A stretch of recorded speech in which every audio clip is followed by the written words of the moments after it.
Shoot the messenger, a force for good or a wolf in sheep's clothing? What exactly is Africom, and why won't African governments have anything to do with it?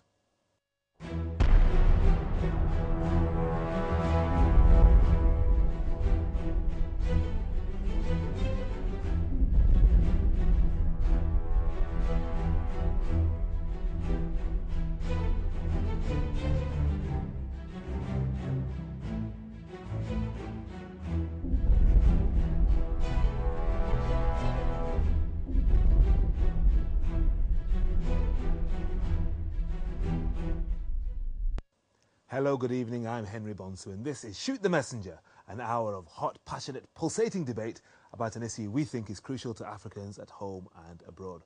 We're coming to you live from our studios in London and we'd love to hear from you, whether that's by phone, email, Facebook or Twitter, it all counts. Now last week, among the many events in the US capital, Washington DC, was a small demonstration against American foreign policy in Iraq and Afghanistan.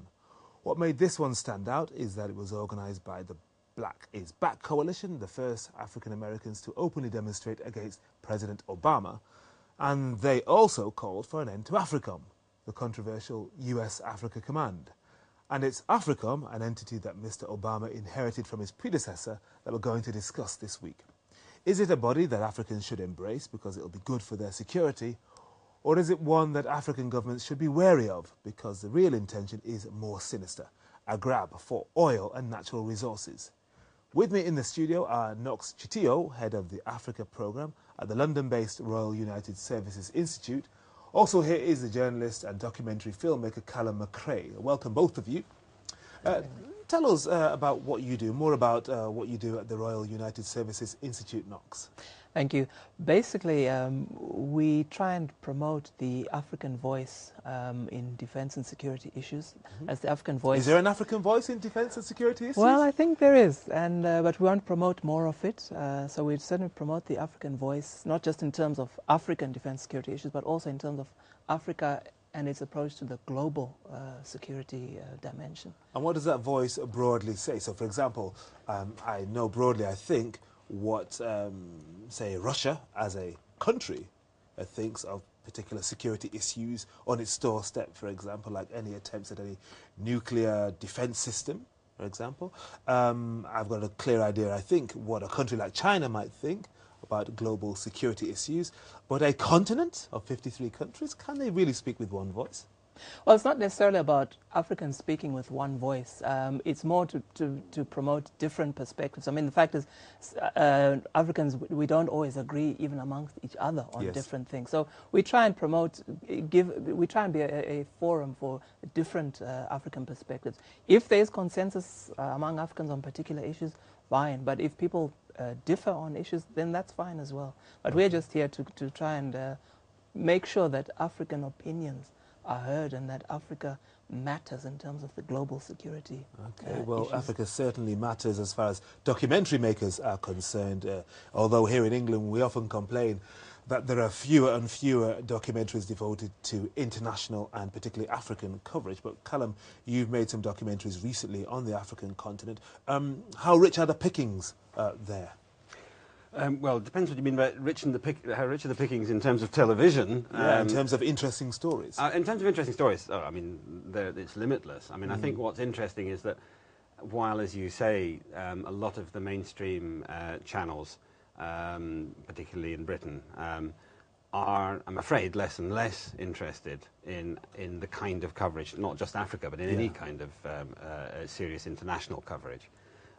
Of course, what's happening at the same time is things like your station, things like Al Jazeera, which are actually massively increasing the opportunity for people like me to make films. So, you know, it's a mixed story.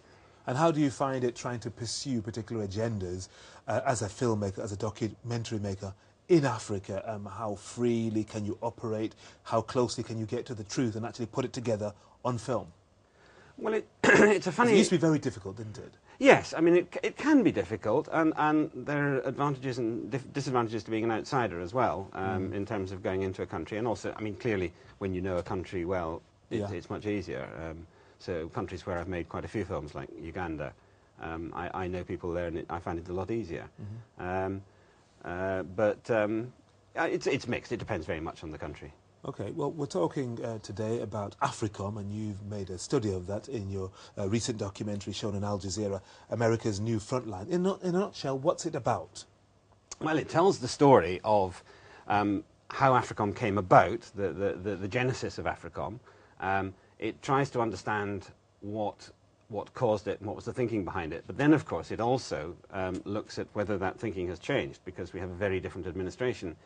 Do we have a very different Africom? I think that's a rather different question. Okay, we'll investigate that during this programme.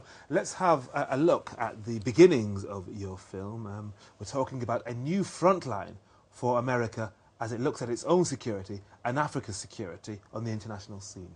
Boom! The horrifying attack on the Twin Towers in 2001 brought death to the United States on a scale familiar elsewhere, but utterly new to the US. And what President Bush called the global war on terror was born. A war on an ill-defined international conspiracy of jihadists, mostly operating under the Al-Qaeda label. That war formed a critical mass with the US's oil security fears, and suddenly Africa, a continent which had been increasingly slipping off the Americans' radar, began to look more important. Dick Cheney saw America's war as a war with Islam, and subsequently we were going to have difficult relationships with countries in the Middle East that were supplying an enormous amount of our oil. So President Bush, after 9/11, announced that we needed to get 75% of the oil that we were getting from the Middle East from Africa. Did it represent a significant shift in American foreign policy? It created an interest in Africa that had not been there before. And with China and even Russia increasingly active in the continent, Africa began to exercise some of the most influential right-wing thinkers of the time. The Heritage Foundation, housed in this imposing-looking building behind me, is arguably the foremost conservative think tank in American politics, and it was the intellectual powerhouse behind the Bush administration. In October 2003, they produced this document, U.S. Military Assistance for Africa.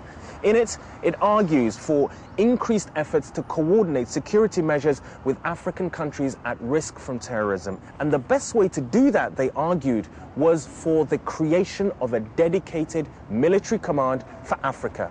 In essence, they were arguing for Africom. And they were clear why that was needed. Africa has vast natural and mineral resources.